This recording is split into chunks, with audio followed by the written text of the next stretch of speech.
that, man. What's good, everybody? Welcome. This is episode 40... 43? 44? 40. This is 44. This 44? The Obama episode. 44. Nice. Welcome to the Obama episode of Everything's Blurred. This is your man Tommy via way of Brion, who is the quintessential Baltimore nigga. You know what I'm saying? Get into that a little bit later. See man Tommy. Yo, what's going on, y'all? I am the MR.SHAUN,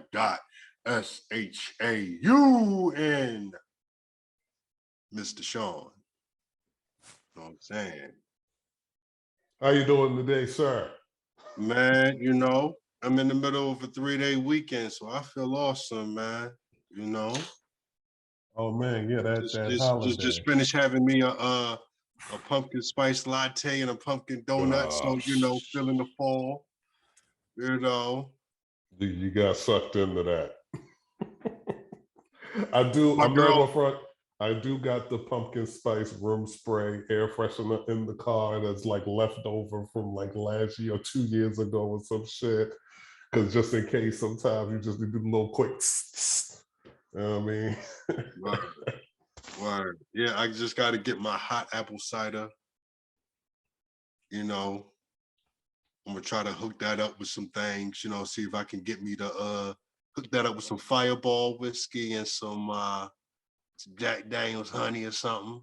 With a salted caramel Crown Royal. You know, have it like that. Don't sleep on that Jack honey, man. Oh, that Jack honey is fire, for sure. That Jack honey is the truth, man. You know, they got Jack Fire too, but Jack Fireball. Oh, got a Jack Fireball? Okay, I gotta try that. Yeah. But last night, actually, before we jump to that real quick, Brion, aka the quintessential B-more nigga, is out potentially on location to take part in an upcoming series that will be on HBO set in Baltimore. So this will make possibly the third television series, the third possibly critically acclaimed television series that he will have made his way into. So shout out to him. Hold it down. I hope you're wearing your blurred mask. That's what I was telling me yesterday. I was like, yo, you best to be networking. I don't care who you talk to. I don't care the social distance. You better let them know what time it is, bro. Fuck social distance. Do some hand to hands. You know what I mean? You know. Okay, you talking to the gaffer. You talking to the unpaid intern. I don't care who it is. Get your name out. No doubt. Third assistant to the production assistant's assistant. You know what I mean? Anywho, last night, Deontay Wilder versus Tyson Fury, part 3, making this a trilogy. I was not able to witness the fight, but I have been told that Deontay Wilder came down to the ring with legendary battle rap MC. Beloved Loaded Lux. Mr. You gonna get this work? Loaded Lux. All first.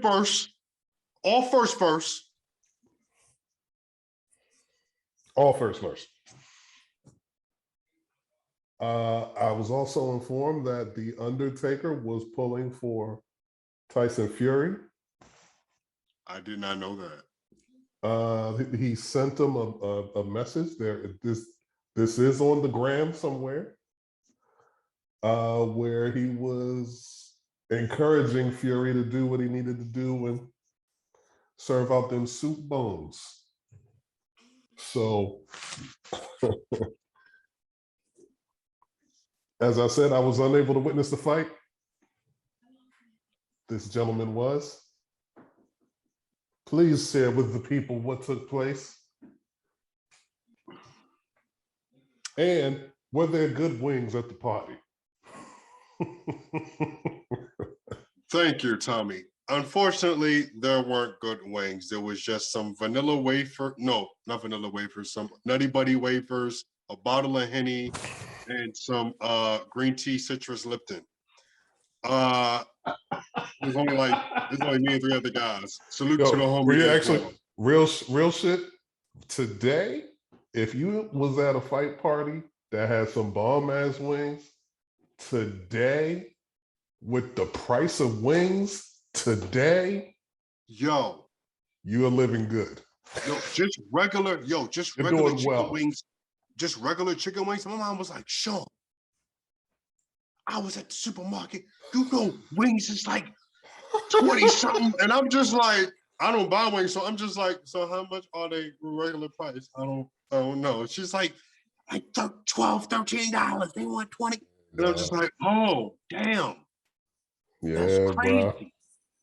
And then it's, you got the whole shortage because there was a shortage, so the demand is crazy. And then, but I always felt like when it comes to like the Tyson wings, them shits was already like going up something crazy anyway. The Tyson wing was always a little pricey for sure. But right. I mean, like America's Best. 10 wings? Oh yeah, 10 wings for fries was like right 7. Now. It used to be 15. And even then I was bugging. I was like, what? Yeah. And this is just, I believe that's just the wings now though. No fries included. That's just the wings? No fries? Oh, that's just the wings, no fries. See, yes. Yeah. Yeah. Yeah. See, I had to break it down in the terms that you would understand. Nigga, see, that grocery store talk don't hit, but when you say the America's Best 10 wings, it hit different. When you be like, damn, I went up like that. Might as well just buy an air fryer, your own wings, and just might as well start raising chickens. Or just you know what I'm saying? Let me give me a chicken coop in the back. You know what I mean? But I mean. Oh shit! You ain't wrong though. If people had talked about farming and having this and having instead of I've heard people talked about that because there's some people that especially like there's some people that do that. Our grandparents people before them they had to living in the South or whatever they had to chase the chicken, spin it, head pop off, all that shit. So it's like, I mean, people there are still islands, all that shit too. Yeah, no doubt. There's still people out here that still fish. So, I mean, I would like to. I've never gone fishing. Real talk. It's been years since I've done it, but that would be some shit to do. But yeah, back to the fight. Yes, watched it last night over my homie's crib. Salute to my man Antoine, and got a real nice new spot out in Middle River, real nice. And couple of the fights of the undercards weren't bad. This fight, I honestly didn't know nothing about this fight till earlier this week. So when I was willing to just take the L on it. But when I hit up my man, he was like, yo, you're not doing nothing later, come through. I'm having a fight. I said, all right, that. And, both of the entrances were dope. Like, salute to Big E from the WWE. He did the little TV intros for both men. So that was dope. Apparently, his date for the evening or his girlfriend, whoever she was with him, was is apparently some shorty. She's like on the news, but she's like one of them, real attractive news people that like got mad followers on the gram or whatever. Okay. Apparently that, that's what my man was telling me, and some other and his people was telling me. So I think that was her. Might be wrong, but so he did the intros. Then they come out. Deontay Wilder came out first. His entrance gear wasn't as heavy on him as like the last joint, and how he had Grammy nominated D Smoke, like we said earlier. He had Loaded Lux, and you seeing that, and it's just like, oh man, he focused, he ready, and then when Fury had his entrance, it was more based off of 300, off the film 300. He had a male belly dancer that blew the horn and all that. Yeah, no, you heard right. He was the first thing you saw on the screen too, when they had the little intro and he's doing the little moves and shit, and we just, all four of us just felt uncomfortable as hell, like, get this nigga off the damn screen. I don't want to see his stomach moving like that. The fuck, pause, right? What are we doing? Get the fuck out of here. And then, this will be stricken from the pod. Bruh. And the ill part was when he had his little 300 soldiers, one of them wasn't, or they had like a black woman that was there. And we're like, you mean to tell me there was a whole fine black woman right here and she didn't want to do the, all right. It would have made, all right, you got it.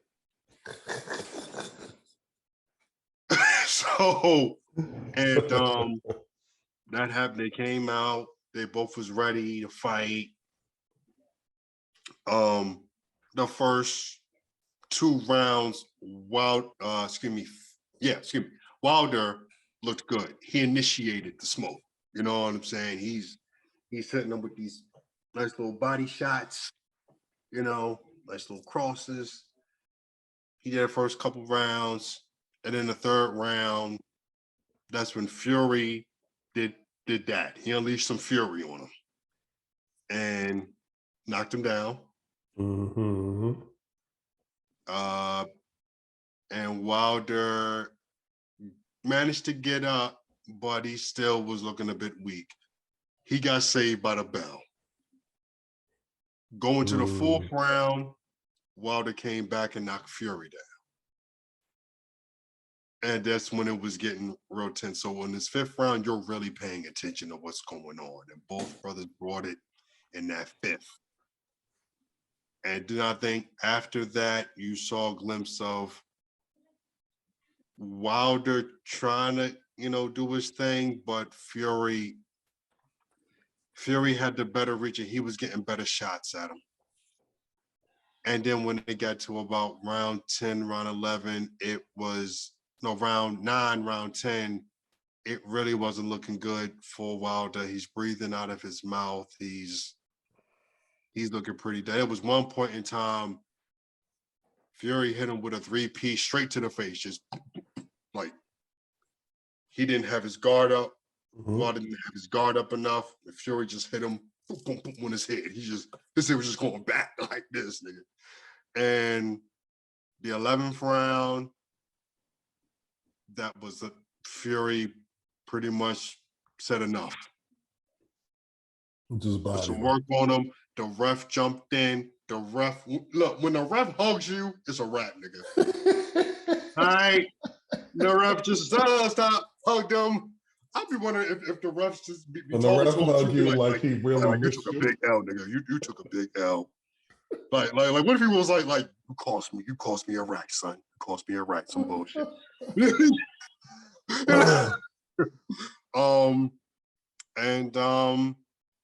Yeah. Fury won this fair and square.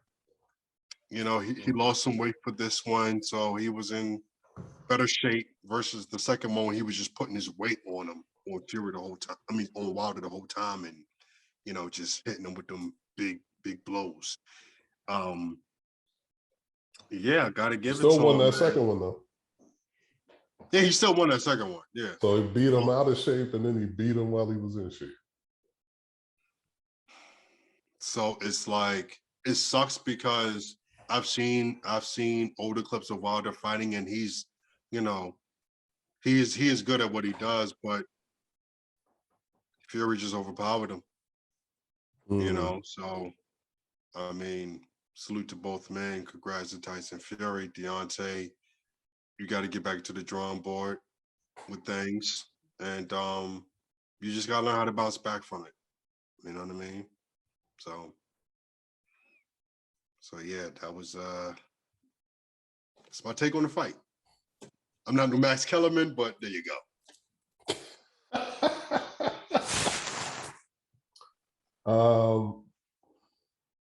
Well, after hearing you say all of that, all I can think about is the chicken wing conversation from earlier. And do you know right now who's probably just super, super caked up now off the strip of this? Denver Broncos linebacker Von Miller, who is also a chicken farmer. Oh shoot. And he has started a business years ago, like that he invested in or whatever, in chicken farming. And so yeah, it's probably effed up, because I don't understand what's up with the shortage or whatever. Like, it's COVID, not bird flu. You know what I mean? But he really, who has the chickens. COVID, not bird flu. Is getting the chicken. You know what I mean? I'm just he who has the chickens is getting the chicken.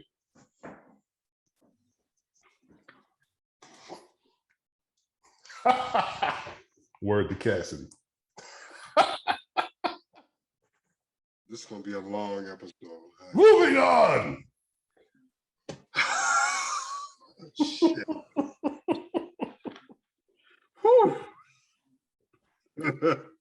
All right. Yes, move on. Moving on. Oh, but real quick, salute to the Ravens for beating the Broncos. True. You know, Terry Bridgewater, sorry, you felt the wrath. You know, hey man, it's been a while since we put the hurting, literally a hurting on the QB. Last time I checked, it was nada RG3. QBs get hit AD, but he beat me, all right. Niggas get sacked every day. QBs get sacked every Sunday. Every Sunday, B. He be all right. You tough, right? Bar Scott voice. You tough, right? You're mad as hell.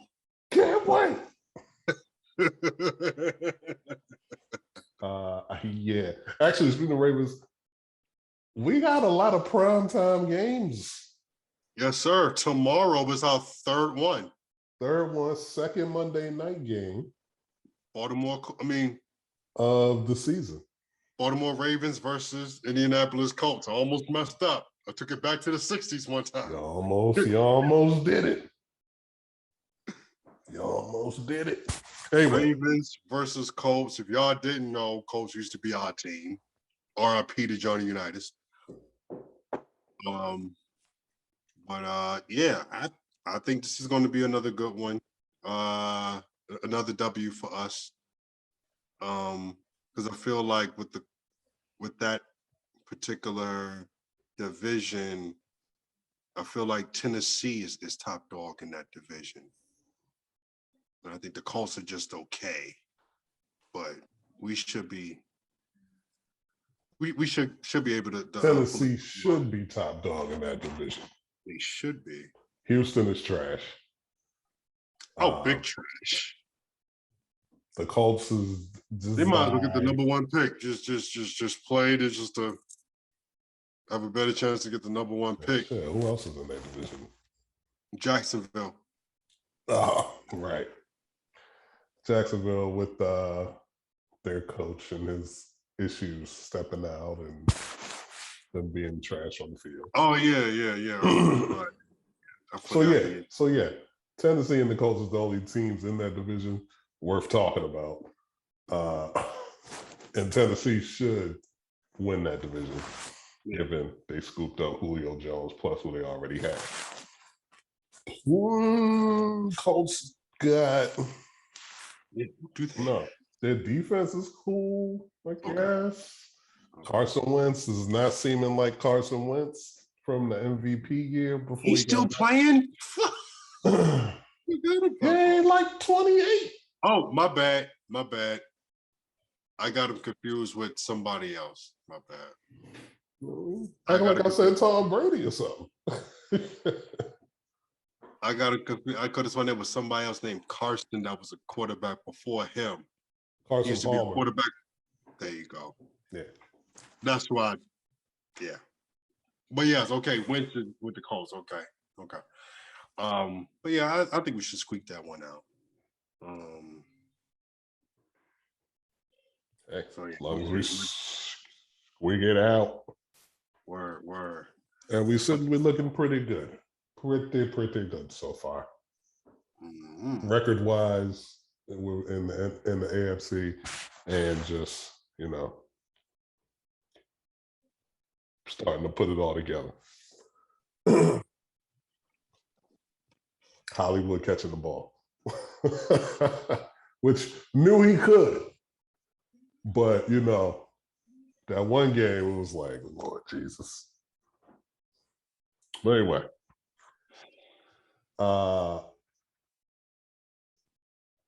have you had a chance to see the new special on Netflix by who some would call the GOAT, Dave Chappelle? You can put him up there as one of the GOATs for this generation, at least. I've watched a good amount of it, like maybe 20 minutes of it. I'm gonna try to finish it out tonight. Yeah. You know what I'm saying? I can tell you, like, the first 5 minutes in, he's talking about the Catholic priest shit. I was like, hi, damn, nigga. Are you serious?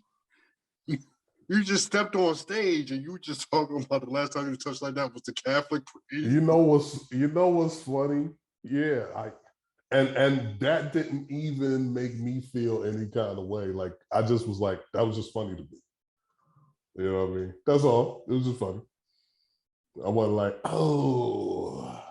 I ain't gonna lie, I was like, but I was laughing at the same time because it was funny, because it's like, I get what he's saying. It's the way he just hit you with it.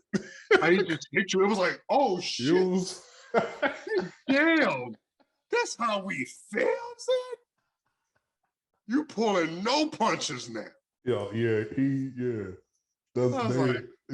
the master of that, like, blind side. Oh, like you go from kicking somebody in the pussy to telling the story like, and I said to this woman this, and then she responded back to me, and before she could respond, I just said, "Shut the fuck up, bitch! Shut up! Shut the fuck up! I should kill you, bitch! Put you in my trunk. Ain't nobody in this parking lot." What? It's like, no, I didn't say that.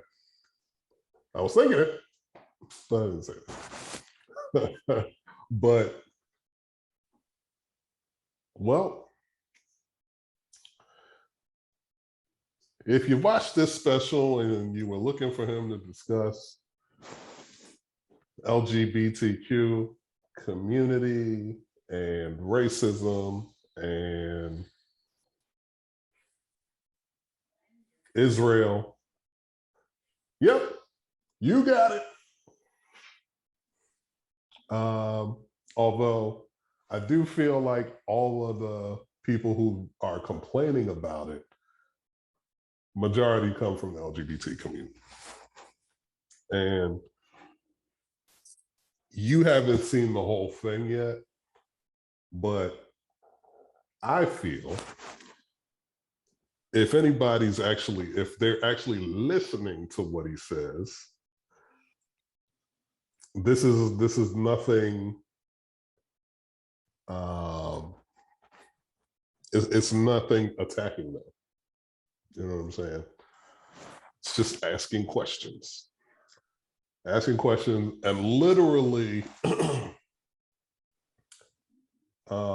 explaining this throughout the whole thing. You know what I mean? So, but yeah, I definitely throw him up there with the GOATs. I think he's at that point now where he's like, yeah, I'm gonna just say whatever the fuck I want to say because this is how I feel and this is what I see. You know. So I think DL Hughley has definitely been on that track. In that lane, I should say. With the kind of comedy and the kind of stuff he talks about a lot now. Paul Mooney, late great Paul Mooney, George Carlin. I think, all of those type dudes. I think you put Chappelle right up there now. Mm-hmm. So, yeah. Yeah, this should check it out. Yeah, for sure. Like what I watched, he did mention it. I don't know if he mentioned them like throughout the whole thing, like going back to the LGBTQ community. But the one part that I saw when he was talking about them, I'm making a joke. I forgot exactly what he said. But it didn't come off, to me, it didn't come off. And again, I might have to rewatch it, but it didn't come off like offensive. Mm-hmm.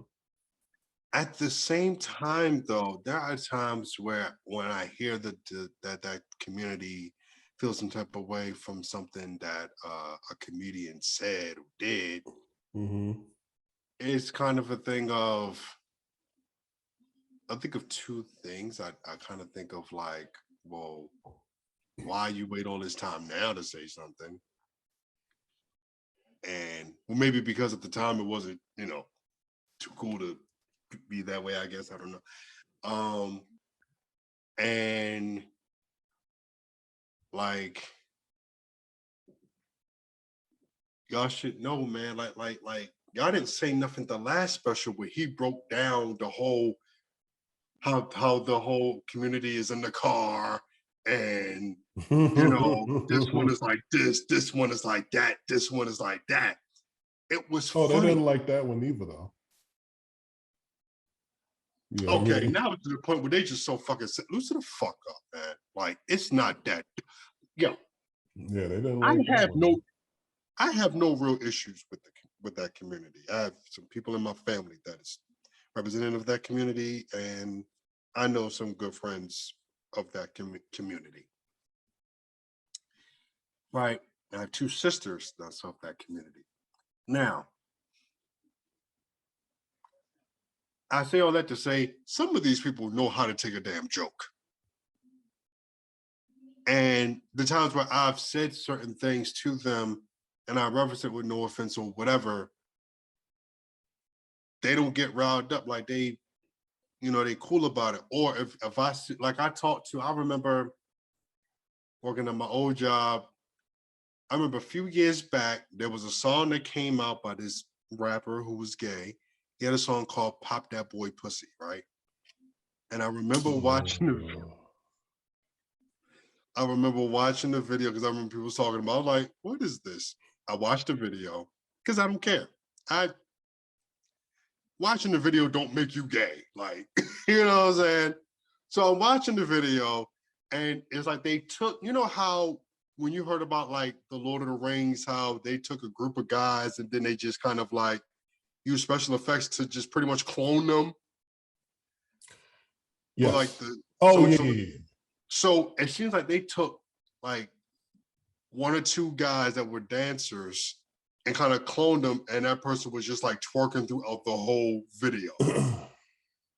And the guy's rapping about how he's about to win, this, that, and the third. And I'm just laughing the whole time because it's, you know, it's funny. It's just crazy to me, you know, just watching this. And then after a while, I just stopped watching it. Like, I had it. I watched enough of it.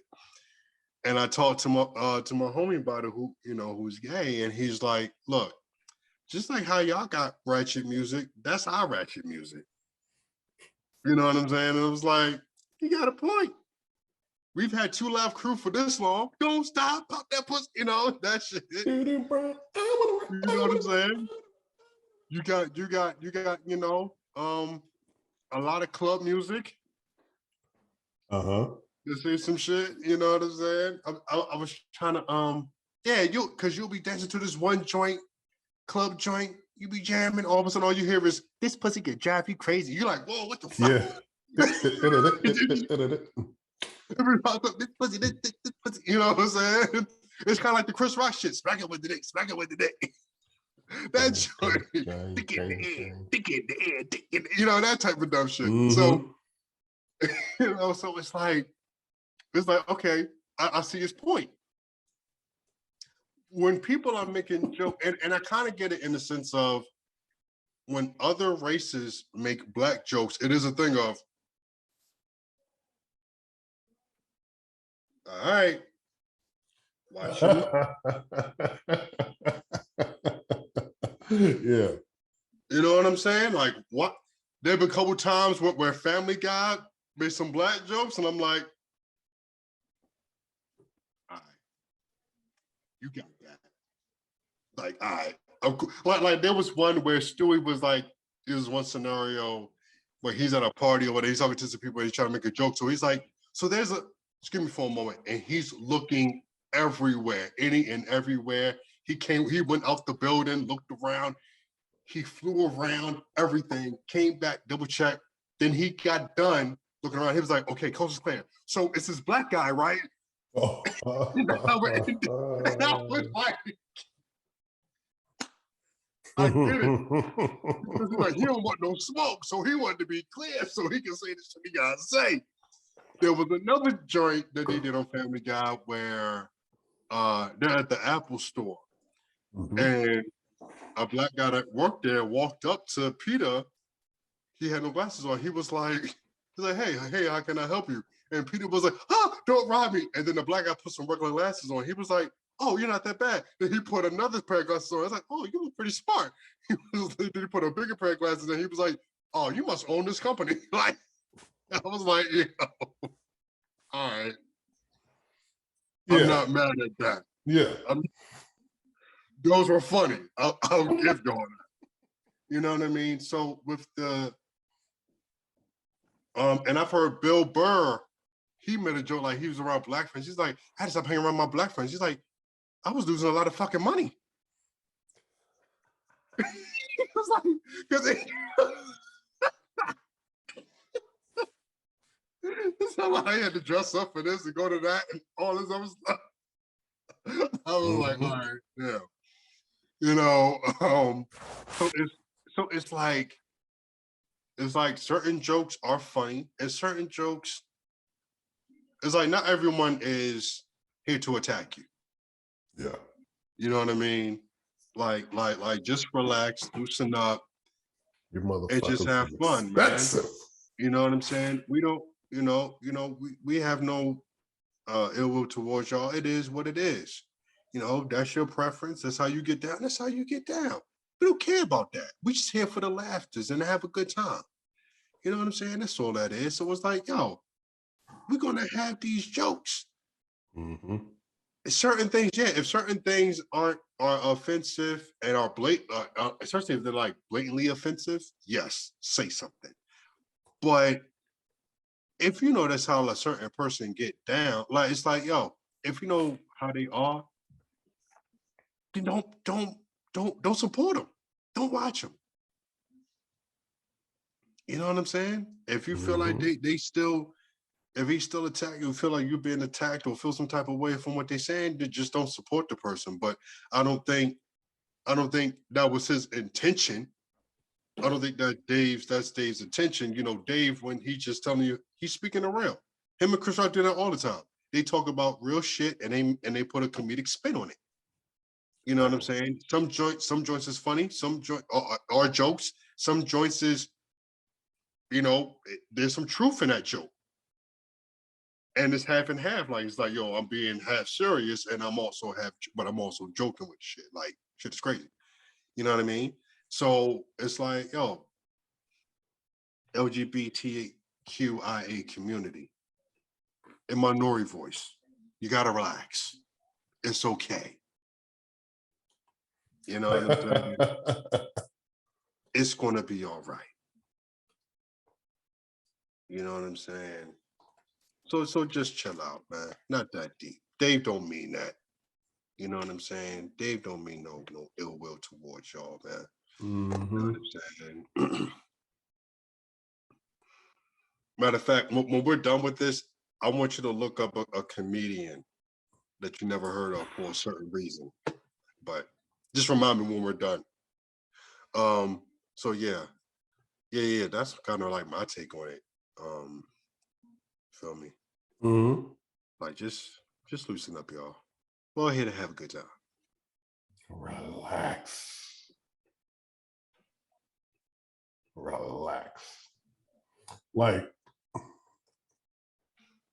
Like if you're gonna be mad at the baby, cool, because he was out there. You know what I mean? And doubled down on it, and then got schooled, and he did apologize. Yeah. But then again, they was fucking with his money. A lot of them festivals was like, that'll humble your ass. When it's messing with the bag, and that's your bread and butter. Exactly. That's gonna humble you. We got something to talk about when it comes to money later on. Exactly.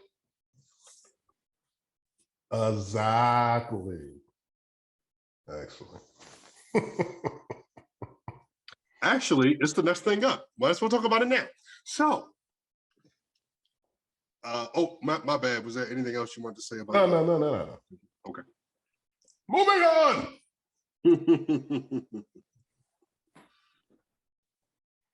So, if you haven't heard, man, you know, a lot of scams going on, man. A lot of scams going on. I mean, gone are the days of the Nigerian prince. If y'all remember that. Oh, it's gotten a lot more sophisticated in 2021. I mean, you had the PlayStation hack that happened a few years ago. You've had what else got hacked real bad? Didn't a phone joint get hacked real bad? Wasn't it T-Mobile or something? What was one of them? Yes, I think it was T-Mobile. Yeah, it was T-Mobile, right? Like earlier this year, something. They had a thing, and you know, other stuff. The PPE joint. You know, a lot of them that I knew of that you heard on the news, they was targeting like a lot of them targeted senior citizens, unfortunately. You know what I mean? And that's not cool. But now there was a fraud that happened within the NBA that dealt with 18 former NBA players, with Terrence Williams being the ringleader of the situation. And other noticeable names of it was Glenn Big Baby Davis, Tony Allen, Sebastian Telfair, who I thought was already locked up, but he was part of it, and a few other people. And man, it was pretty much a conspiracy to defraud the league health and welfare benefit plan out of nearly $4 million.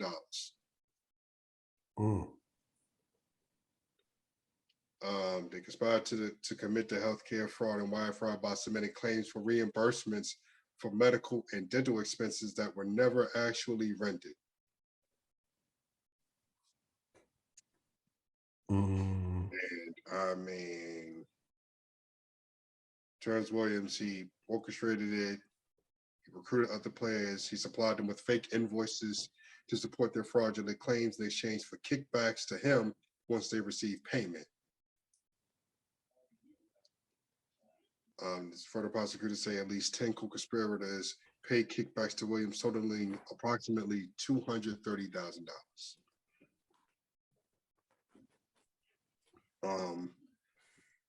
This was over how many year period? Like 3, I think. I didn't see how long.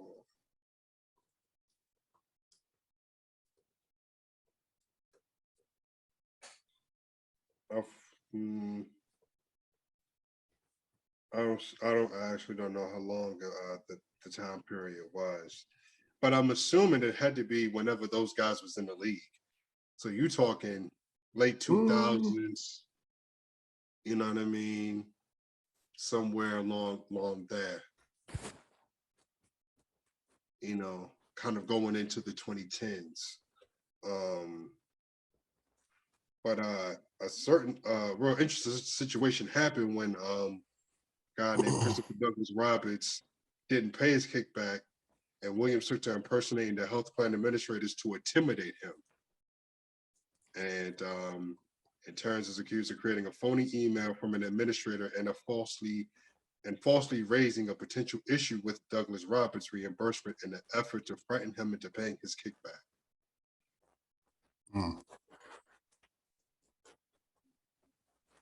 And I think it got real messy. What was it that I saw? Where like one dude he received an IV syndication endotonic therapy and crowns on 18th at a Beverly Hills dental office for like $48K. But the records indicate that the same guy that did that, he was all the way in Taiwan. Yeah, I'm looking at it now. I'm like, it is like, wow. Yo, wow. And then they started, defrauding teammates and some other stuff. So yeah, this is nasty to me. What you think, bro? That's crazy. Oh shit! And I didn't realize this. Clinton Portis, Tamariz Vanover, and Robin King pleaded guilty for their roles in a nationwide healthcare fraud scheme and could face years in prison. The Justice Department said. Portis, Vanover, and McCune admitted to defrauding the NFL program set up to reimburse medical expenses not covered by insurance for retired players and their families, the Justice Department said.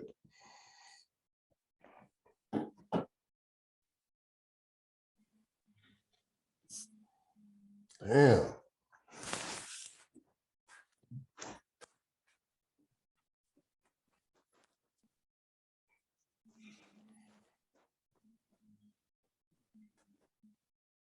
Remember that 30 for 30 broke? Come on, please. I mean, I can't see any other reason for someone to do this. Let's go. Come on. Outside of that. Come on. When I first read about this, that's the first thing that came to my mind. And again, and I've said this before on here, you're a young man, young black person.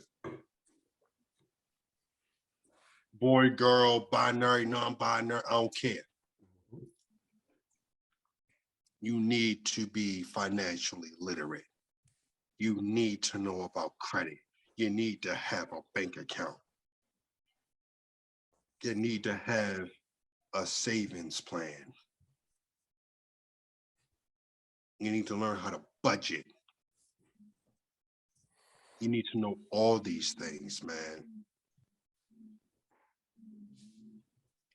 You knowing that type of stuff, having that type of knowledge. And you need to know Marty Bird if you're going to get into some fraudulent shit, okay? These niggas they ain't have Marty Bird.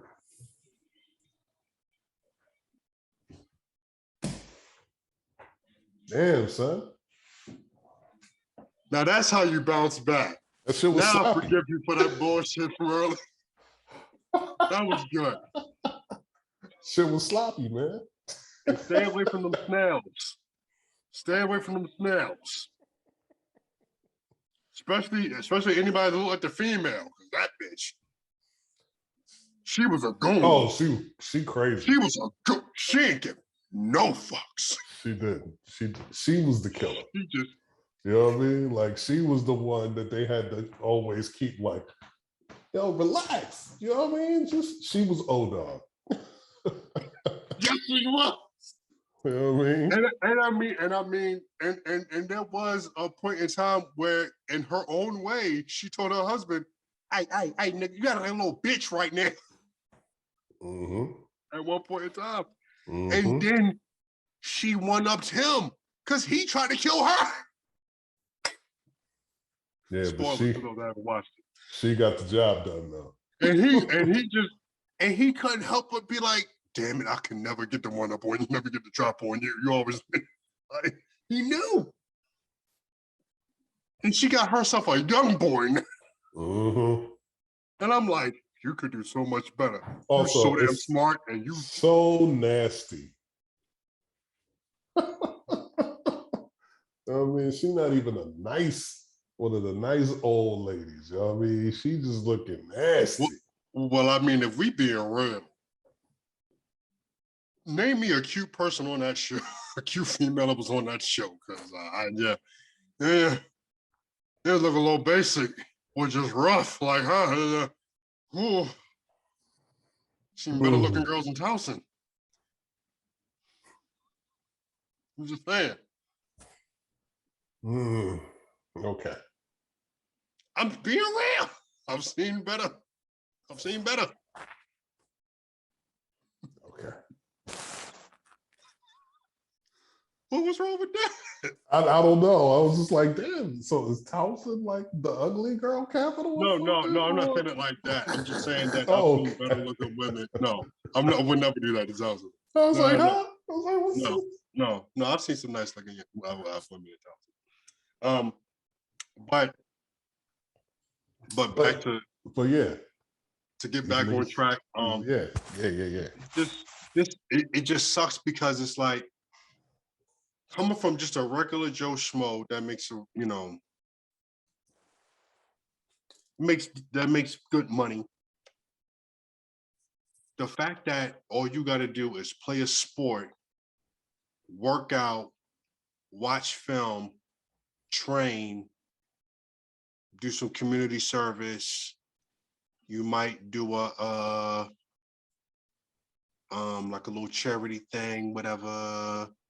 Might do a club appearance, might do interviews, stuff like that. And you're getting paid millions of dollars to do this stuff. Mm-hmm. It's like, yo, what the fuck is wrong with you? What? Like, come on, man. And then you mean to tell me that whole time you was in the league, there was nobody there that could help school you into some things? Come on, man. Nah. That's just crazy to me. It's like, instead of you trying to like, because I remember in that 30 for 30 broke, they were talking about how a lot of cats was like catching the Joneses and like competing with others. Like, oh, this guy got the newest new car. You know what I'm saying? I gotta get the newest one with better shit in it. I gotta get the, all that. And it's like, yo, chill out. You feeding your male ego like this is not good for you. And this shows why you end up doing shit like this. And it's like, yo, you gotta do better.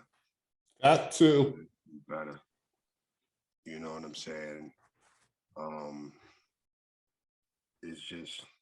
It's an unfortunate thing and you don't think about you get caught up in that type of mess and you don't think about the consequences for it. And it's like, no, you got to think about everything. So, and I think Sebastian Telfair is already locked up. He's already locked up for a gun charge. So it's not a good look.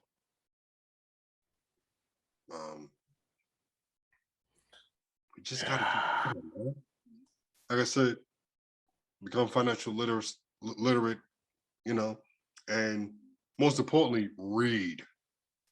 There are books out here. Read. If you could take the time to be on social media and watch the TikToks and, be on IG, drooling off some thirst traps, you know what I'm saying? All that.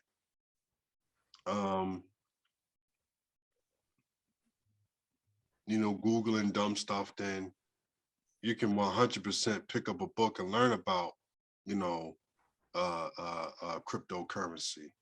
Pick up a book and learn about, investing your money in different things and learn about stocks and bonds and things of that nature, or if you're just getting into an office gig, look into it's smart to have a 401k, have a retirement plan, pension plan. I have two personal. So, so Lord willing, when I see that retirement age, I can be straight, hopefully, you know what I mean? So, we can't all be like homeboy out in Cali that won that big Powerball. But that's 650 mil, however much. I bought me some lottery tickets too last week. Oh yeah.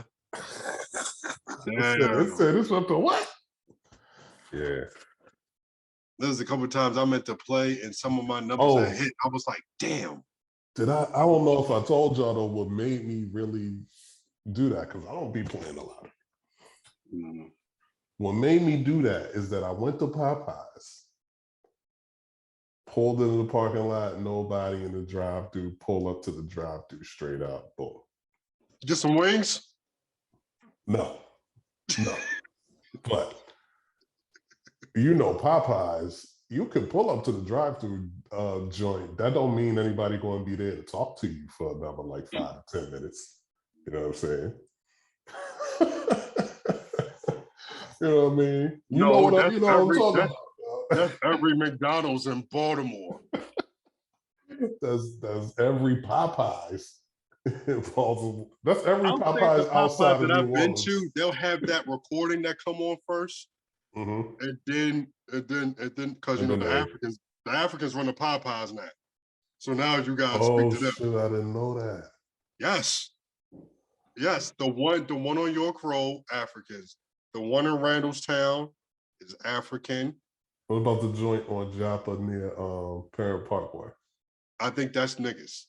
I was at the niggas. And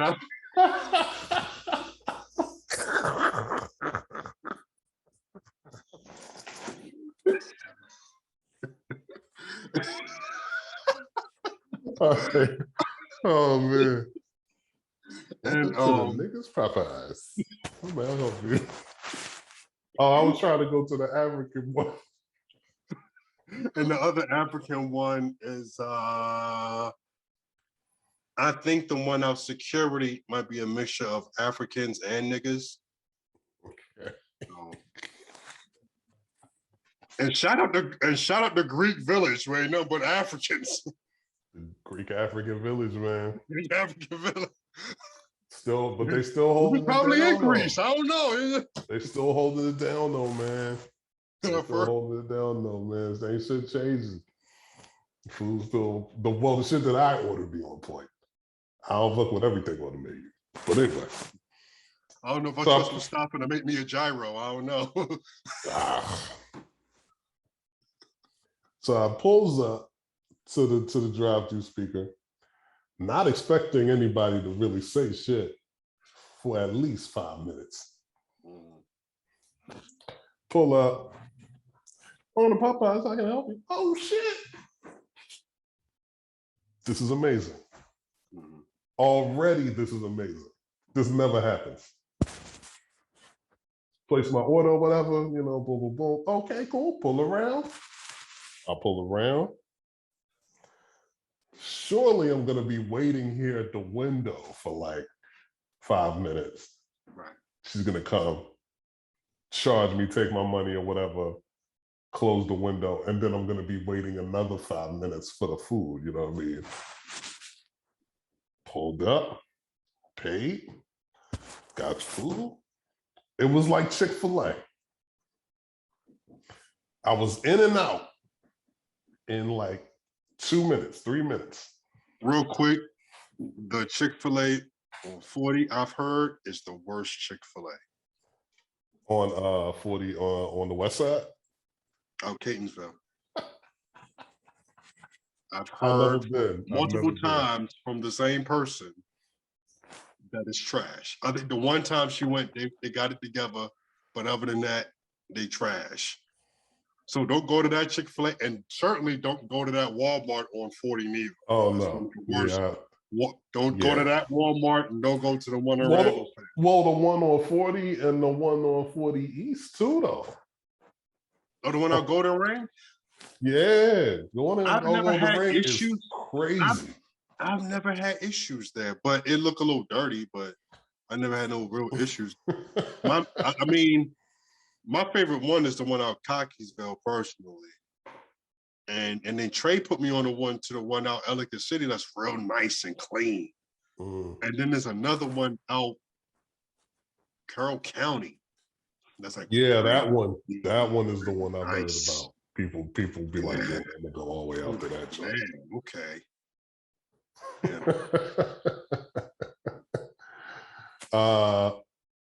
Yeah. So I took that sign of me being in and out of Popeyes in 3 minutes with good service as a positive omen that I needed to play the lottery.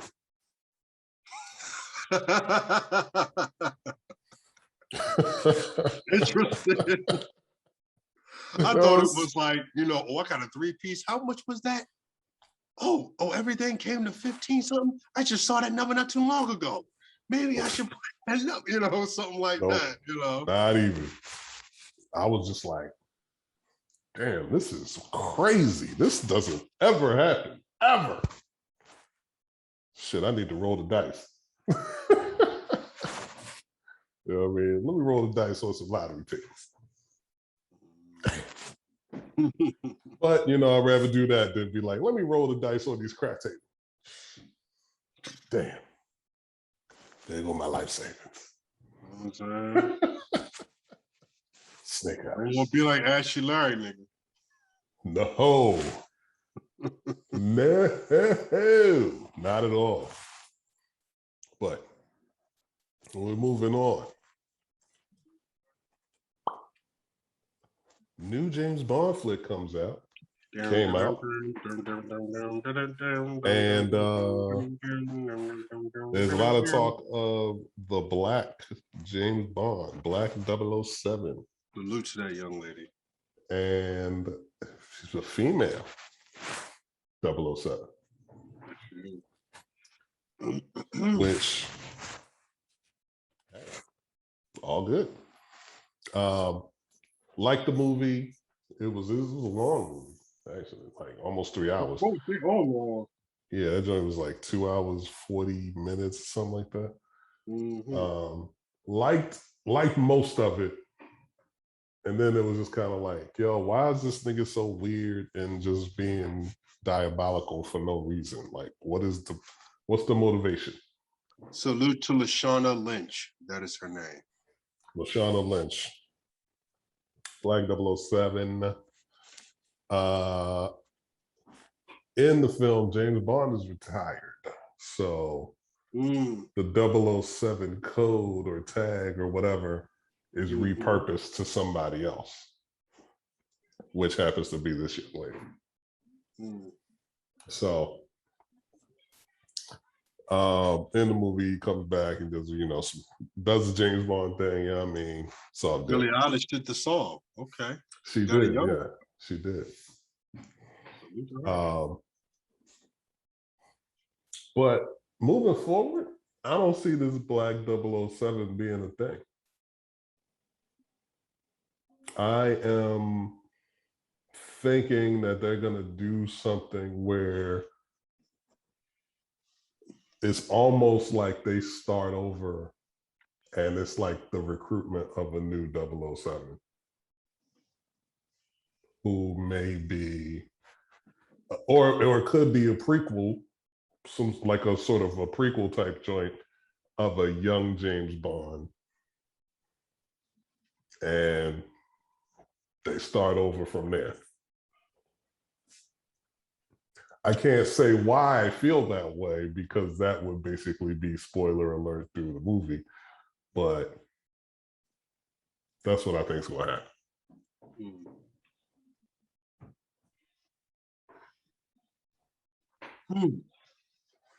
I haven't seen the movie yet, and it's on my list because I am a big James Bond fan. I need to stop BSing and actually buy all of them. I know people don't buy Blu-rays no more, but I'm like this, man. If you really like it, you enjoy it, why not buy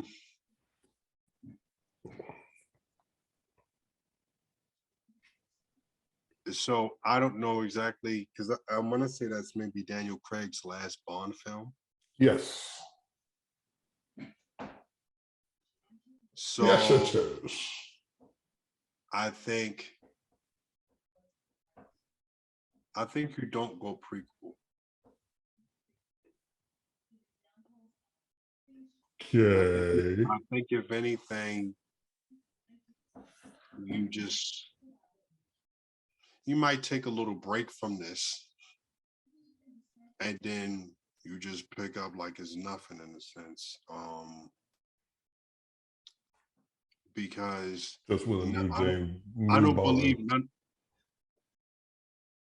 So you think they just take a break, and then when they come back, it's new James Bond? We off. That's because that is, I guess that's what they do. That's what they've been doing all these years. That's the playbook. Sean Connery to Roger Moore to Timothy Dalton. That's what Pierce Brosnan. That's what they've done.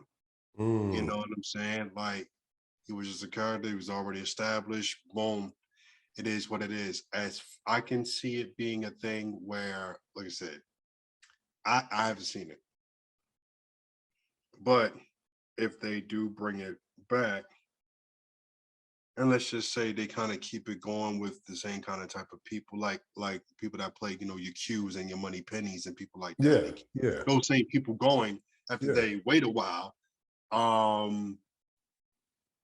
And if they have that Black Bond, I mean, excuse me, the Black 007 there, if she's still there, that's fine. I wouldn't be opposed to her having her own film. I would be curious to see how that would go. Or maybe that could be the bridge. If you don't go film, make it a series, a quick little. Do like how you do maybe like how Disney Plus did the Falcon Winter Soldier, something like that. Something like that, or kind of like a Watchmen, where it's just do a one-off and see what happens. If it does well, re-up. You know what I'm saying? So you do like a little series that like it might be, if you get like, let's just say Amazon to do it, and the season is only for like something like 6 episodes or something, and it does well, keep it. Let it do its thing, because now she has her own little legacy going on.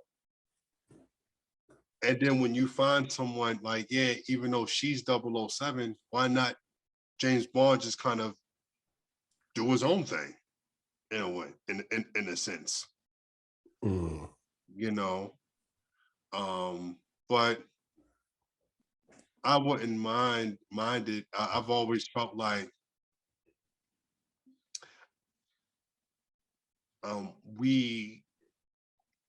we need that in a sense of like we don't have too many as far as like films. Mm-hmm. I feel like black cinema doesn't have like that franchise hero type. Oh no, I no. mean, okay, Like Shaft might have been I mean, considered yeah, one you at have one point, Shaft is there, but but that's so for long ago. right, exactly, And I exactly. mean, granted, you tried to bring it back, and when they did the last one, you had Richard Roundtree, Samuel, and then you had the son. But it seemed like they never really moved forward with what the son would do, you know, because I feel like that would have been cool for like a show if the son had a a little show, not a movie, but just a little show. I think that might have been all right. But other than that, I mean, we could have had T'Challa, but Black Panther, Mm-hmm. um, But there's still potential it's for still that. potential there. Yeah. I mean, and then you have the potential with Miles Morales. Um, if there wasn't the issue with the young man that played Cyborg, I think his name is Ray Fisher, you could have had that there. I know there's a more superhero stuff, but I'm still talking like franchise Mm-hmm. here. Mm-hmm. We still don't have, I mean, it's like the closest that we have is we just have the TV shit from your Good Times, your Sanford and Sons, your Wills, your Fresh Princes, your Martins, it's like Mm-hmm. we're known for that stuff and like stand-up comedians and things of that nature, but we don't have an Indiana Jones. We don't have a James Bond, people like that. Mm. We don't have uh, uh, uh, a Sex in the City for the women. I think the closest to that is like the Real Housewives chicks. We don't have that. So it's like I think it would be cool if we had our I own. think the closest thing is Insecure to Sex in the City. I'll give you that. My bad. I will give you that. Yeah. Okay. So it's a couple of them, And then, but that's but it. It's a that's even couple that. of them, That's still new.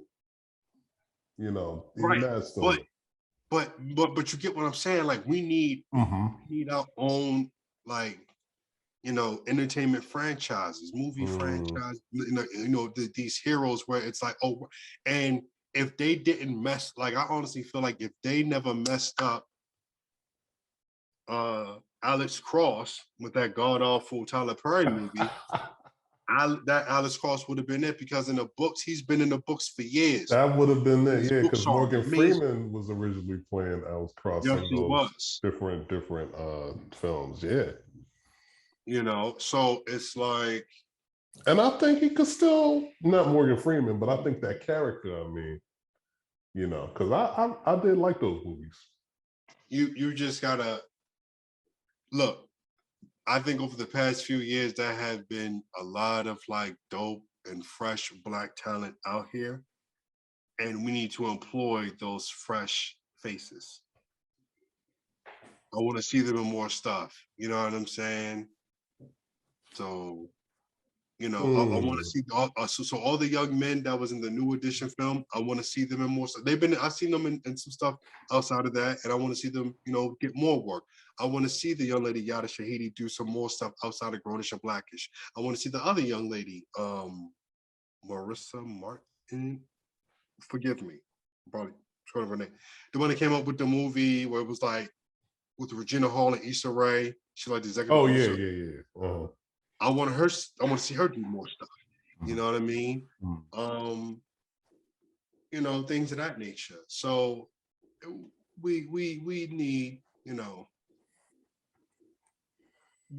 we need that the Even things potential like is there. yeah. The potential is there, the talent is there. We just need the opportunity. That's all. And that's all we've asked for over these years. I just thought of an idea, but you know, we'll talk about it off wax, off the pod.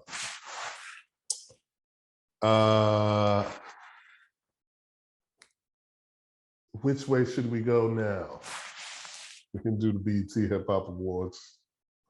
No. Or we can talk the upcoming VERZUZ between the BIGDAWYKANE next Sunday. Going down. Versus Chris reigns supreme. Knowledge reigns supreme over nearly everybody. The blast master, the teacher. KRS-One. Who y'all got? Man, this is a tough one. And let me say, Kane wanted this to happen. Oh. He said this in an article back in the summer. He said, yo, the person that I would like to battle, you know, in a verse, I like to challenge in the verse is KRS, because I think we could do it where we both do our catalog shit, and then on the other side of it, we could actually make it a battle. Like they could actually flow? Like actually have bars for each other. Like he wanted that kind of format, like kind of half and half. He was like, if it was just, he was like, if it was just strictly the song catalog, I would do that for Rakim. But for KRS, I want the smoke, pretty much. Oh. And KRS was like, yo, you really want to do that? He's like, yo, you my man. But yo, you really want to stand in front of my bars and what I gotta say? Like, I come to destroy people. You really want that? So I don't know if it's going to go by that or if it's just going to be the 20 song shit, because to be honest, I can think of about a good 20 songs for KRS. I can only think of about maybe 10 for Kane. And that's including the stuff that he wrote for Biz Markie and maybe some features. Because from my knowledge, I've heard singles from his first 2, maybe 3 albums. After that, they never really played, you know, Kane after the early 90s shit. As far as KRS has been here since the mid 80s and he's still making music. And he has more, more albums than Kane right now. And it's going to be interesting because you got Kane, who both guys are icons and both have influenced a lot of the people that we listen to, right? Like I was telling somebody not too long ago, a lot of rappers that I grew up listening to need to give Kane Father's Day cards and gifts, because he fathered a lot of niggas and he put a lot of cats on. We all know he put on Jay. True. But he also inspired Big, and you hear it and see it in Big. You saw it and heard it in Big L. This man put on Shaheem. He even put ODB on as well. He did. So he looked out for Brooklyn.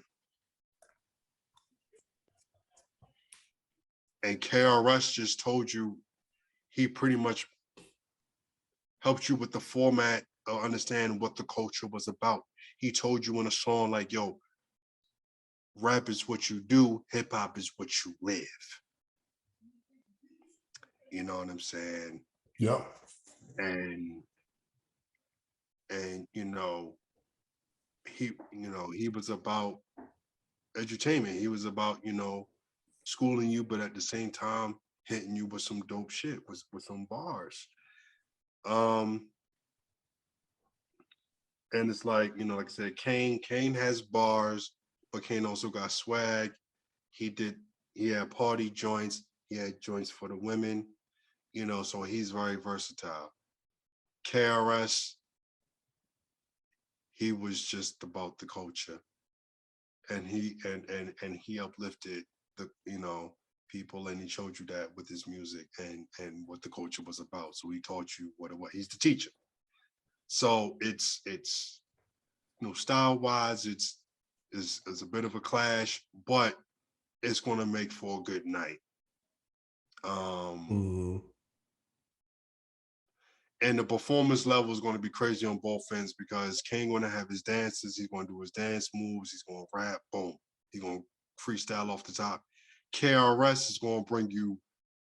He's going to go off the top. He's going to freestyle off the top. I don't know who he's going to bring out. I would love for D Nice to be his DJ because D Nice is a part of BDP. So I would love to see that. I would love for Grandmaster C to be Kane's DJ. That would be ill. You know, I would love for Kane. I know Kane's going to pay tribute to Biz Markie. And I think Kane is going to bring out the Juice Crew. I think the whole symphony is being performed. I would love it. But I'm curious to see if Kane is still in shape, as they say. He is, bro. I want to say he is. He's still dancing and doing the moves back in the day. Bro. No, I'm not talking about physically in shape. I'm talking lyrically in shape. So when we talking about not his old catalog, but if he wants that battle element of it. When's the last time you heard Kane rap? I haven't heard Kane rap.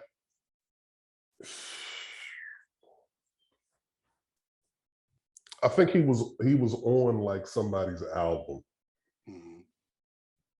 maybe early 2000s. Okay. Wait, no. I think he was on Talib Kweli's album, matter of fact. He might have been on the Kweli album. On Reflection Eternal, maybe. No, he might have been on Reflection Eternal. I know De La was on there. G-Rap was on there. Oh, that's who it was. G-Rap. Excuse me. Yeah, you're right. It was Cool G-Rap. So I haven't heard Kane. I haven't heard anything that I would consider recent. And recent, I'm gonna give it 20 years. Okay. I haven't heard anything within the last 20 plus years. When was the last time I heard Kane rap?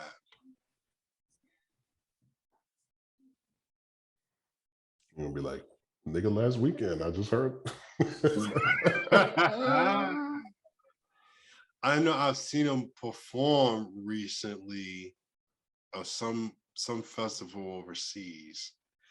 But I'll say this. I think Kane still got it.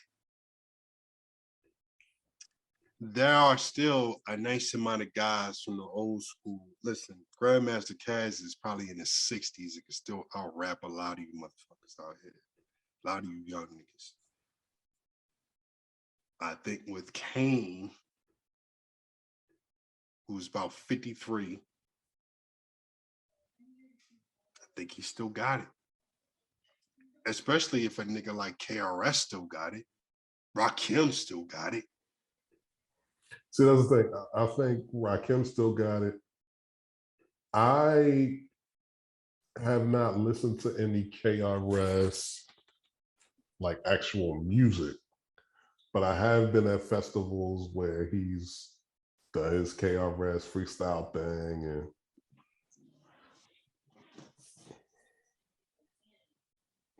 I gotta say I wasn't impressed. You wasn't? I was not impressed. Explain. So the only thing I can kind of juxtapose it against is when Common does his freestyle thing, right? And I've seen Common perform live on 2 occasions, and then we all saw what he did within the last, month and a half, 2 months when he was on, was it LA Leakers? You know what I mean? He bodied that. No doubt. The way Common flowed now is not the same way he flowed back when he first came out, when, I used to love her. You know what I'm saying? And that's what I'm saying.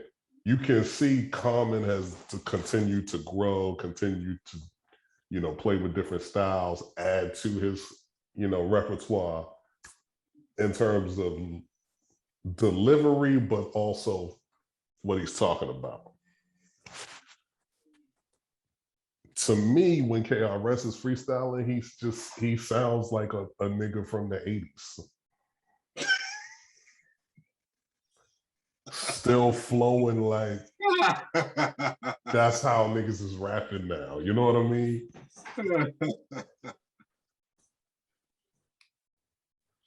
It's like, yo, it's like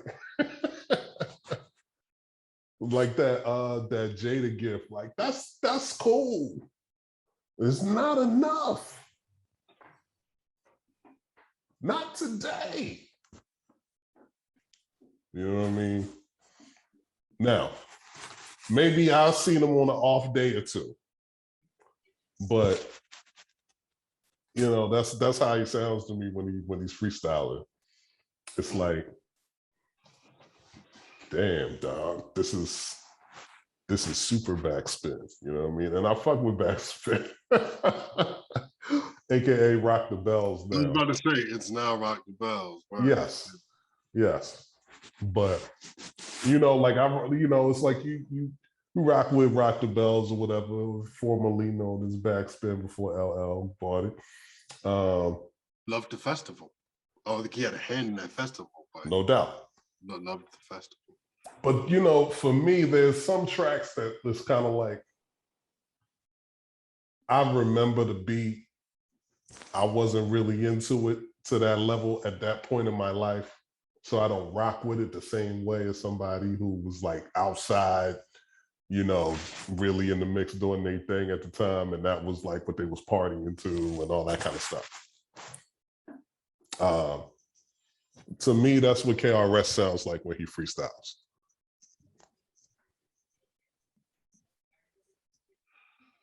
Like not even like the Kid and Play house party freestyle. It sounds older than that.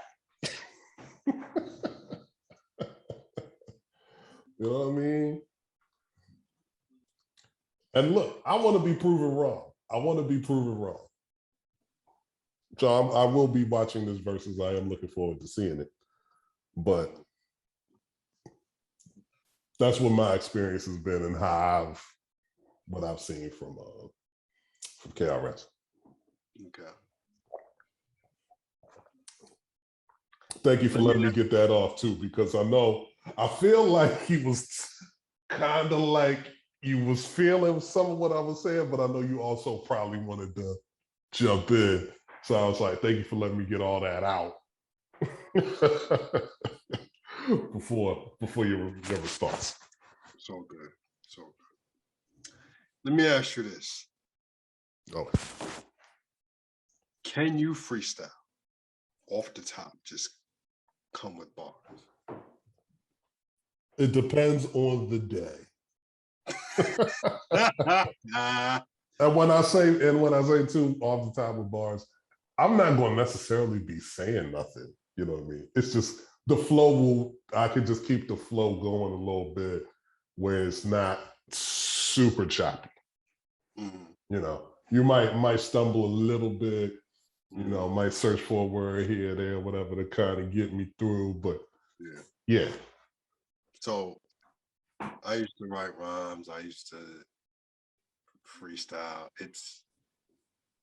it's something that you really, really have to practice. And For it's sure. one of those things when you're already in that creative space, it's gonna hit you. Yes. You know what I'm saying? And sometimes it just causes for the moment, like you could just be feeling something and hearing the music and trying to like come up with something. Then you'll just hear a beat. I just saw a video of ASAP Rocky doing it. Like the beat just kind of came on. He started nodding his head. He was talking about somebody about something. And then he Mm-hmm. just, as an example, just started flowing, just saying some stuff. And people was like, oh, wow, okay. Um, And I think that's what happens with most songs. Like they'll get a feel of the beat and they just come up with something, and then it's like, oh, that's all right. Yeah, yeah. You remember that? Write that, and boom. Mm-hmm. People they just kind of keep it in their head. So I can't not care less like how you said you wasn't feeling it because that's probably how he can get it off. And that method works for him. Mm-hmm. And I've heard him on different beats and it's worked for him. And he's done it a cappella and Yeah. that style has worked for him.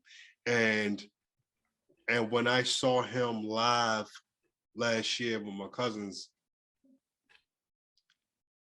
the crowd was just into it. Like out the break, as soon as he comes out, he's spitting off the top and he's seeing what's going on around him for him to pick up what's going on that fast, to talk about this, to talk about that. Somebody had a painting of him. He noticed the painting, grabbed it, showed it to everybody, this, that, and the third. Talk about that.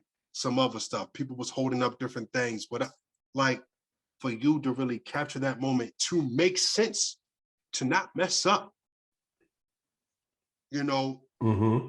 all of that takes extreme concentration and a certain level of practice where it's just secondhand nature to you. So I cannot knock him for sounding how he sounds when he freestyles, because not a lot of people can do that. And then when a lot of people freestyle, is already a verse that they already, you know, written down, put on a track, and it's done.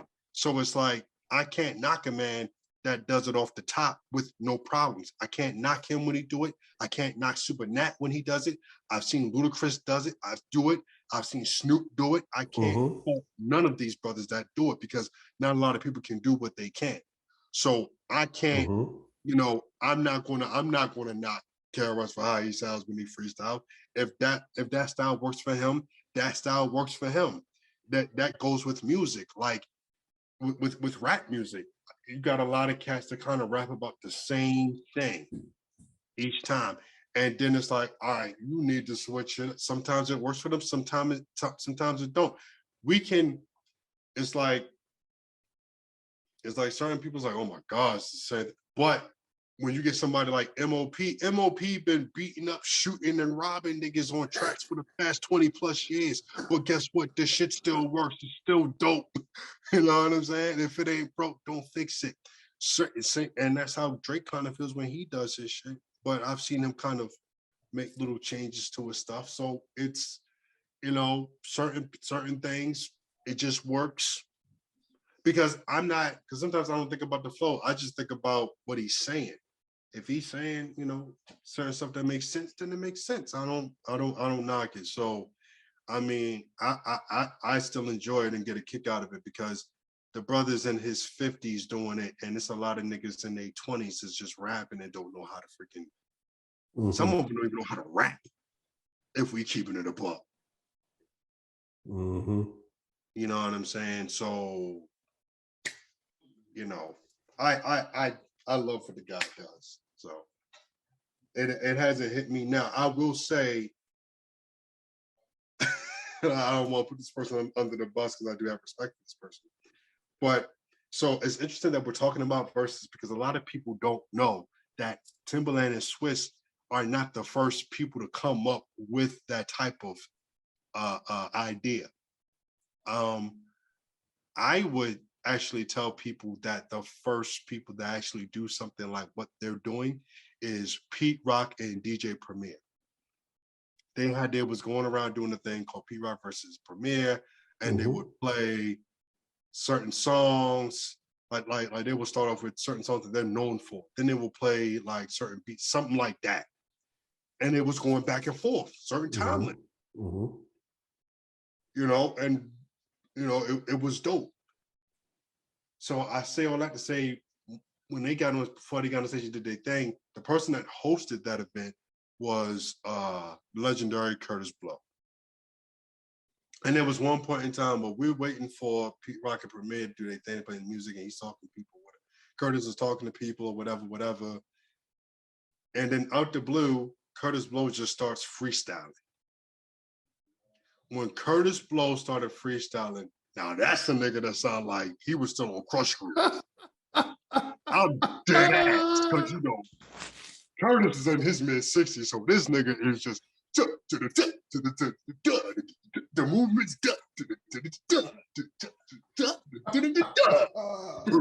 like, no, nigga, we're not doing that. You know what I'm saying? So, you know, so I've seen worse as well. Well, here's the hoping for the best with this upcoming versus. I'm looking forward to it. And this is going to be that different format that Kane requested, or I don't know yet. Okay, I would love for it to be if they flip it like that. They might have flipped it like that for this to happen. So I don't know. So I guess we won't know till, if not the night of, maybe before. I don't know.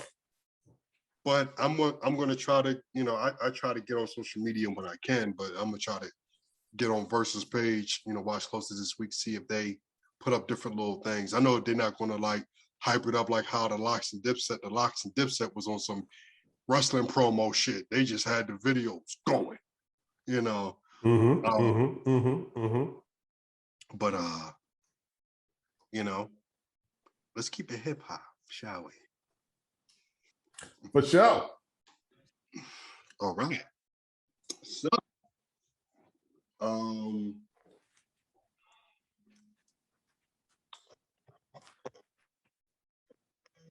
right, charging this here. Actually, can we pause for a second? Yeah. Yeah, I got it. Use the restroom. Cool. All right. Last topic. Still keeping it hip hop. This past Tuesday were the BET Hip Hop Awards, hosted by the three-headed monster that is 85 South Show, Chico Bean, DC Young Fly, Carlos Miller. Watched the whole thing. Cool situation. Let's see. I remember Tyler the Creator winning 2 awards, one of them being Album of the Year for Call Me If You Get Lost. If y'all haven't heard that, banger. I remember Sweetie winning Hustler of the Year, DJ Scheme being DJ of the Year, WAP, the song WAP won a couple things.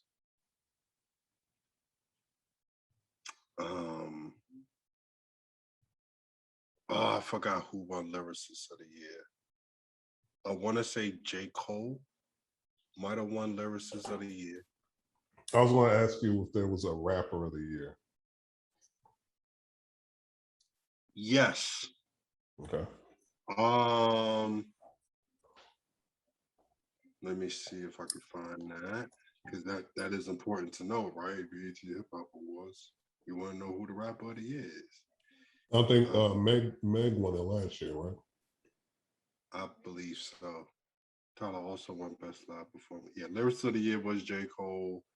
And mind you, for that, he beat out Benny the Butcher, Lil Baby, Nas, Drake, and Megan Thee Stallion. Reading that, Lil Baby shouldn't have been nominated for that. Conway should have been nominated for that. Hip Hop Artist of the Year was Lil Baby. And Lil Baby beat out Cardi B, Drake, Megan Thee Stallion, Tyler, and J. Cole for that. And producer of the year was Hit Boy again. So and for the most part, I kind of agreed with most of the people that won. And the ciphers could have been a bit better. I think like the first two was cool, but I think after that it just kind of went a little downhill. How are they doing ciphers now? Because I haven't looked at one in so long.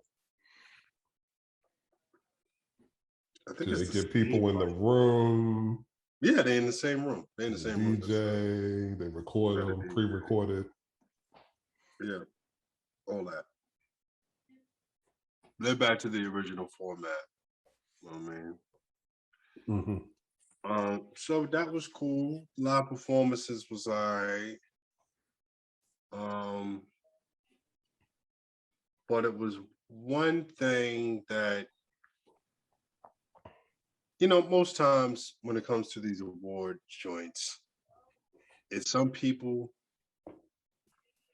that, you know, deserve their win, and certain people win, I think, because of some popularity. Every year for these BT Hip Hop Award. I just thought of something. Do you think some people win because the artist said, "Don't give me no award, I'm not coming"? I don't know. You know what I mean? I don't know about that. That sounds dumb to me, but it's was Drake there? No. And you don't think Drake would have got one of these awards off of all the strength of everything that happened around his album coming in? And, you know what I mean? That all depends on when these people were nominated. There's probably a time frame for these joints, and he probably didn't make that time frame. He'll probably make it for next year, but not for this year. But like I was saying, every year they have an award called the I Am Hip Hop Icon Award, which is like their Lifetime Achievement Award. I'm gonna name some of the past recipients. Past recipients of this award. MC Lyte has won it. LL Cool J, Rakim, Scarface, Snoop. You know, believe it or not, Uncle Luke has won it. Believe it or not, Lil Wayne has won this award. Lil Kim has won this award. Lil Kim won this award in 2019. All right. I can see why she won it. Though she's had writers and all that, she set the bar for what's out now. And last year, Master P won it. I understand that on a business level, because if we talking rap, nigga, he won it. So yeah, I said it.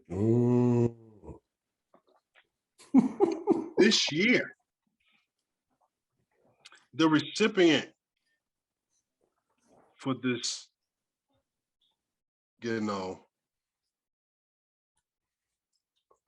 for this particular prestigious award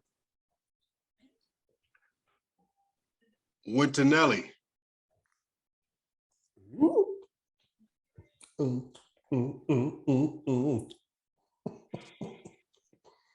Wait a minute now.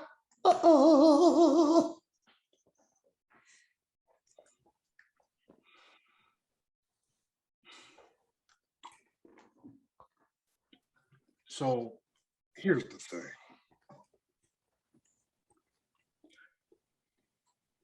And there was some other, you know, some other people that I may have forgotten to mention Mm-hmm. that have won this award. I'm trying to find some more people. But oh wait, I'm sorry. Grandmaster Flash was the first recipient of this award. KRS-One has won this award. Russell Mm-hmm. Simmons, Ice Cube, Salt and Pepper. So they were the other people that have won this award. So now we go down to Nelly. Look, I get it. Songs was everywhere. You had to run. You I mean, Ja Rule should be in the platinum. running. Excuse me. That means Ja Rule should be in the running soon then. At this rate, Mm-hmm. you know, it's one thing to be multi-platinum and all that, and your songs everywhere, not just on urban radio, but also on pop radio. Mm-hmm. But for you to win, but for this man, for Flow this Rider. caliber artist to win, to receive this award, to me, this really puts the icing on the cake that you're pretty much promoting mediocrity in rap. And now I think the recipients of this award is just going to go downhill from here. Because now you're just awarding the mediocre niggas to win awards like this. And I'm thinking of like other people, other acts that could have won this award. Big Daddy Kane could have won this award this year. Tribe Called Quest could have won this award. Outkast could have won this award. Ice-T, your Dr. Dre. So many, Busta Rhymes, so many people. Mm-hmm. And you give it to a man who said, I'm just kidding like Jason, unless you don't do it. You want to put your feet on my rug. Don't you? All this other, underlit ear, if you want to go take a ride. No. Drop down and get your Eagle Lord girl. Come on. This is not a good look to me. And you're just opening the door. So that means like 40 years from now, the Migos is going to win the I Am Hip Hop Award. Potentially. Has Ludacris won? No, he has not won this award.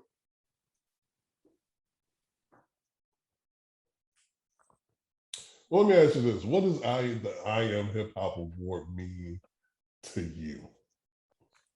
What's the criteria to be able to be a recipient of that award? You mean, are you asking my personal criteria? Yeah. My personal? I'm glad you asked that, Thomas. So I Am Hip Hop Icon Award, I feel like this person should be an artist that for me, that really did something that was like groundbreaking, that really had the people talking, not just how you are as a person, not just outside of your music, but just also with your music, how much of an impact your music had on your people and on the culture. You know what I'm saying? How many quotables do you have? How many songs really hit people? Not just your singles, but also just your regular album cuts or your B-sides. You know what I'm saying? And just your technique, your style, your swag I can also put that there. Okay, you might have a bunch of hits, but do you also have classic albums? And do you have multiple classic albums? And can these albums not just hit for what's going on right now, but through the test of time? Can I play, these albums 20 plus years from now? Mm. You know what I'm saying?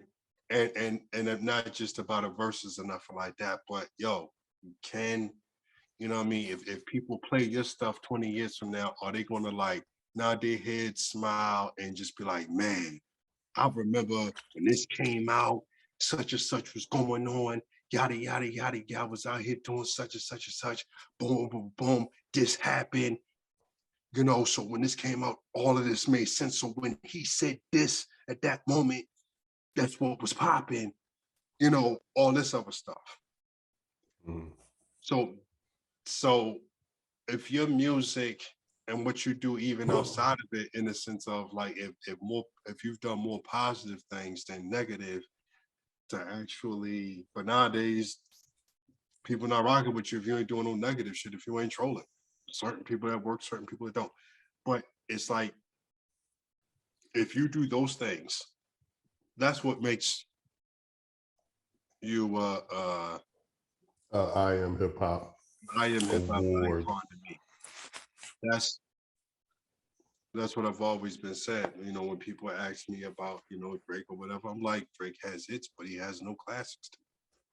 Man got bars, he can rap and rebuttal, but he's missing them classic albums to me. But would I be mad if Drake won this award 20 years from now? No, I wouldn't. You know what I'm saying? Oh, I was gonna say, I was wondering. In a way, Because mm-hmm. it's like, again, he had that formula, but he was missing that one. He was missing just them classics.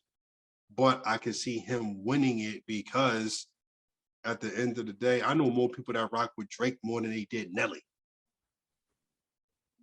I don't know too many dudes that rock with and listen to Nelly like that. I know more women that listen to Nelly, and the dudes was just kind of listening to it because it was on the radio and the girls liked it. With Drake, it was just a thing of he caught everyone's attention with the stuff that he was rapping and saying, and then once he was doing stuff for the girls, that and you know enhanced it even more. So then boom,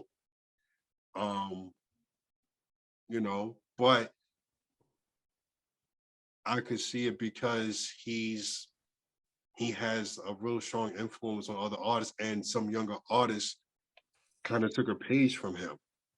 So it's not like he's not it's not like he's whack or he's mediocre. He's not. Drake isn't. It's just that he's just missing a little something, and he's just not the best singer. Nelly to me is mediocre.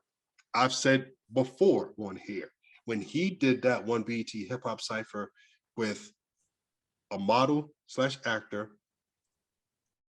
slash comedian, an actor, comedian, and kind of failed rapper producer, and another guy that was a comedian. You're the one true rapper. And you let all these other niggas outshine you. And the model nigga don't even rap. Somebody probably wrote his rhymes. You're the professional rapper, and you let all them other guys outshine you. The fuck? No, you're whack, son. You're mediocre. Fuck out of here. No, you do not deserve no I am hip hop icon award. And not just off that situation, but just off your music, period. You don't fucking belong in that. You don't deserve that fucking award. Period. And that's just my opinion. Other people may disagree with me. But he don't deserve that. And that just goes to show you, look, to me, a lot of mainstream rap has gone mediocre for more than a decade now. And I just think that that's why we need more of a balance with this shit. Because if you let these niggas win awards like that, then you just open the door. You just open the door for more weak, lame, mediocre shit to come out. The door's not closing. That door is open. And that's the sad part. And that door is being held open by money. And that's facts. And that's facts. Because this shit is more business than music. And so that's what I was about to say. And it's really messing up like that part is messed up the game. And not gonna lie, the some of the street shit is getting into this music business. Well, and it's that been there. messes, yeah, but it kind of messes up your mind because certain shit can just get nasty, and then Yeah. you have people that pass away, Mhm. i.e. people. I feel like people didn't learn from Pac and Big. Then you got guys like Pop Smoke and King Von, who just in what's my man, Triple X Tentacion. These brothers weren't even 25 and didn't really get that far in their careers yet. They were right there, almost there. And they lose their life to that street shit. So that's a whole nother topic. But just back to just the whole business shit, the money, it messes it up. And now it's like, you know, you get these mediocre guys. But I will say, for all those mediocre guys, when a Cole or a Kendrick comes around, you know, when certain people come around with bars, they do get that, you know, respect. The D Smokes do get respect. The Griseldas get their respect due. Rock Marciano is starting to get his flowers. You know, things in that nature. Buster, you know, stuff like that. And it's like, yo, and I was bugging off that. Me and V had a conversation. This was when the VMAs that came on last month or so. And when I caught it when Buster was performing. I'm thinking, oh, did he get an award? He must have won the Michael Jackson Video Vanguard Award, whatever. No, he performed all them hits just to perform those hits. And I'm like, really? So he did that just to perform? Y'all not giving him nothing? Like he don't, like his videos wasn't all that? Come on, give him that. Give that man his flowers. It's bad enough. Don't nobody want to see this man in the verses because they know he'll bust your ass. But other than that, come on. Give this man his flowers. He should have either won that award or the Icon Award, man. Kane should bring out Buster. That's not far off. That's actually not far off. They should bring out Buster, and Buster should call out T.I. publicly on the VERZUZ platform. I'm not mad at it. We'll call out Wayne. Somebody. And then I kind of wish Mystical didn't get locked up and was still putting out music because of Busta Rhymes' Mystical versus Nigga. That would be nice, but nigga, you got to drink a Red Bull just to keep up to watch that shit. Buster would. I got Buster taking that. I love Mystical, but yeah, I can see Busta in there. But it's just a thing of just back to the whole Nelly shit. It's just a thing of like, yo, that's not a good. I understood Luke, because though Luke wasn't no super lyrical guy, wasn't a super rap guy. What he did push the envelope for our music and your whole freedom of speech thing. Luke was our Rudy Ray Moore. And then, you know, his stuff was nasty, but it was kind of funny. Along with that, you know, you got guys like him, even though Biz Markie wasn't that raunchy, he was a silly storyteller. You know what I mean? And he liked to have fun. And then after Bismarck, you had ODB, who's kind of like a combination of both them niggas, but he got body. You know what I'm saying? So he got those type of rhymes, but he got that 5% intellect with it. You know what I mean? So I get it with Luke. Master P, I get it because of the business end of it. What he did with No Limit and how they was putting out music like that is crazy. And the only other people that I know that's doing it right now to this day like that is Griselda. So, you know, I get it on that end. With Nelly, I don't understand it. I don't get it. And I think they just got to do better. They got to do better than that. And I still think that the BET Hip Hop Awards should also nominate independent artists as well. more independent artists that, you know, because some of these guys also put up some of their albums or projects put out a good buzz. Like, you should give them that shine too. 100%.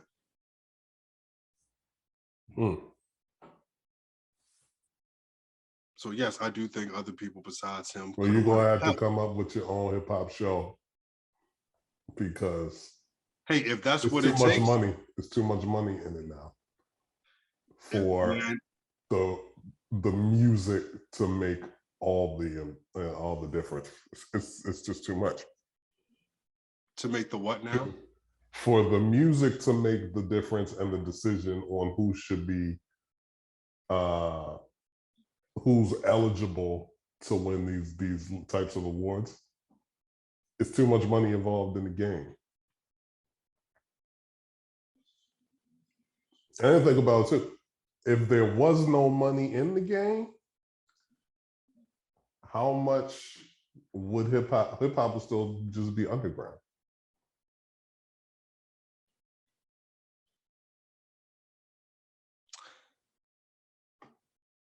I get what you're saying. However, I don't think money has to deal with or it might deal with the decision, but I'll say the decision makers. I think if you find different people, just like with the Grammys, you had a brother named Torre, who's like the vice president of the committee. And I swear, not long after they made that decision, and they announced that you got, for the nominees for the best rap album for the Grammys, you got what you got: Nas, Freddie Gibbs, D Smoke, and Royce da 5'9". That's a huge difference. And a couple of those guys that I mentioned are indie. So if they can make that change, I don't see why the BET Hip Hop Awards can't.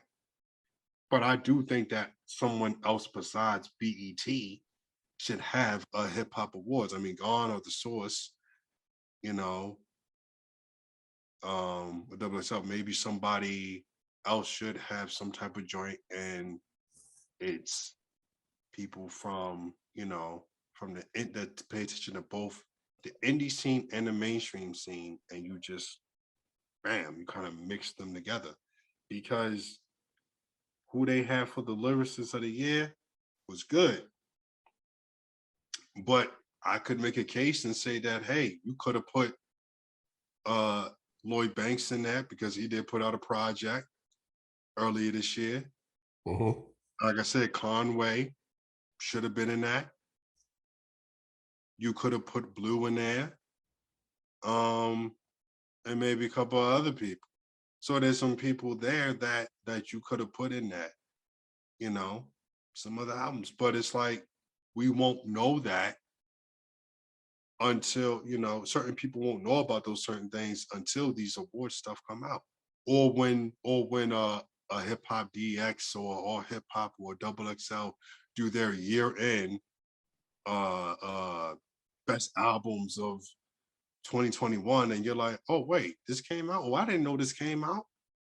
And then you're listening to it and you're like, yo, why wasn't nobody talking about this? I know this because I've experienced this multiple times. So you just can't, you know what I mean? So when you're like, when you have like a multi-million-dollar platform like you have, you got to put certain stuff out there. You're just putting out certain things. You're not putting out everything. And it might be impossible for you to put out everything, but you need to put some shit out where it's like, okay, there's this going on, but then there's also that. Like how there's a WWE, but then there's also an AEW and a Ring of Honor and all of that. It's like, yo, okay, we know about the Interscopes and the Atlantics and the artists and the Def Jams and the artists that they got over there. But a lot of people don't know about what's going on over there in Stone's Throw. They might know about Griselda, but they don't know about everything in Rhyme Sayers. They don't know about strange music like that. You know what I'm saying? They don't know about well, they're starting to get a glimpse of PG Lang with Baby Keem as their first artist or whatever. You know, they don't know about 38 Special, his joint. You know, they don't know about that. You know, they don't know about, oh, every year Apollo Brown is doing an album with a certain rap artist or whatever, you know, or when Alchemist links up with somebody, or Static Select when he puts out an album. And I feel like we need to pay attention to that, because that is also hip hop. You know what I'm saying? So I do think like there needs to be a balance, or some type of platform where you're getting to learn about lesser known acts, because you might like what you hear and won't know that.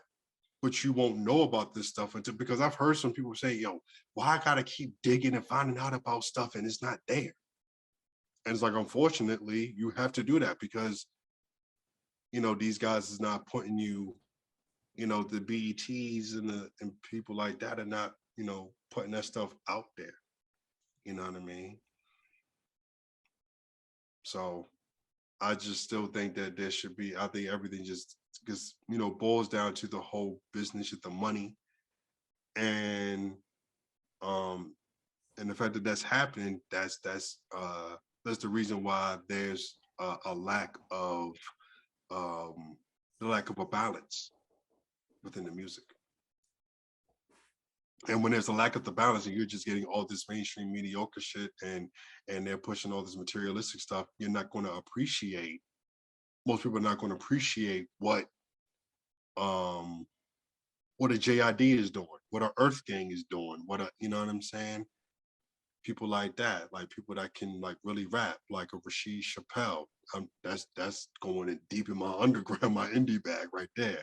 Or Shay Noir, you know what I'm saying? Rick Hyde, people like that. Stove God Cooks, people like that. So, you know, like people don't realize, like I remember when the JBP, when they did their little end of the year thing and they did their rookie of the year, they could have mentioned certain people that was popping last year that really put some shit out, but they didn't. They mentioned Stove God Cooks. And Stove God didn't have that much of a, what you call it, he didn't have much of a buzz like a I'm trying to think of somebody that was like kind of like a rookie last year that had like a big buzz, but yeah, didn't have that much of a buzz. But yet they still picked it, because when they heard it, you know, they really listened to rap like that. And it was like, nah, this dude needs your attention. And I felt like he should have been nominated for Best New Artist, Stove God Cooks. You know what I mean? So okay.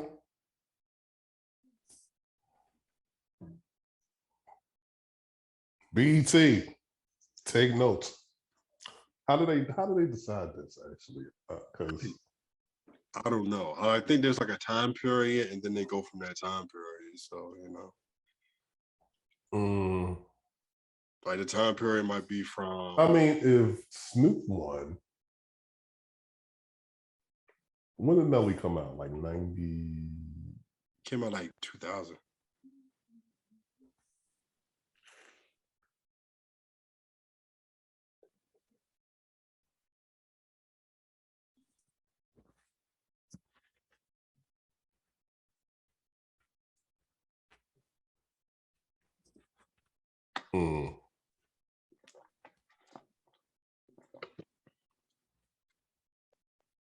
Yep. 2000. Huh. Yep. For real.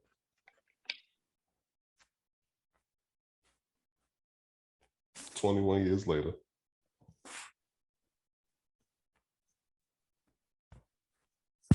Nelly receives the I Am Hip Hop Award.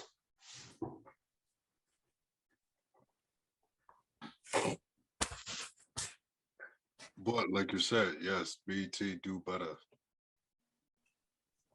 Radio do better. All that.